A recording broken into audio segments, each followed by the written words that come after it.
ভারতের গুজরাটে হঠাৎ করে রহস্যময় জ্বরে আক্রান্ত হয়ে মারা গেছেন শিশুসহ বেশ কয়েকজন। হাসপাতালে ভর্তি রয়েছেন আরও অনেকে। বৃহস্পতিবার রাজ্যটির স্বাস্থ্যমন্ত্রী ঋষিকেশ প্যাটেল অসুস্থ রোগীদের দেখতে যান। তিনি বলেন, জ্বরের উপসর্গ নিউমোনিয়ার মতো মনে হলেও বাসিন্দারা কী কারণে অসুস্থ হয়ে পড়ছেন তা নির্ণয় করা সম্ভব হয়নি।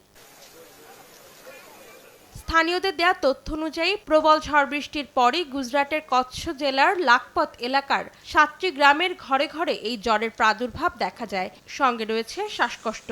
১২ বছরের কম বয়সীদের মধ্যে এই জ্বরে আক্রান্ত হওয়ার প্রবণতা বেশি বলে জানিয়েছেন চিকিৎসকেরা। তবে অসুস্থ হওয়ার মূল কারণ জানতে না পারায় আতঙ্ক ছড়িয়ে পড়েছে রাজ্য জুড়ে।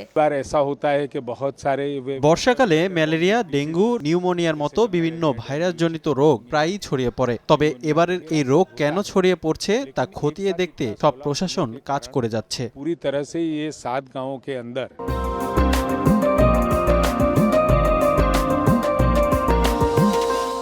জ্বরের কারণ নির্ণয় করতে এরই মধ্যে বিশেষ পর্যবেক্ষক দল কাজ করছে এলাকাটিতে। অসুস্থ ব্যক্তিদের রক্ত ও লালার নমুনা সংগ্রহ করে পরীক্ষা করা হচ্ছে। তবে রোগটি ছোঁয়াচে নয় বলে জানিয়েছে স্থানীয় প্রশাসন।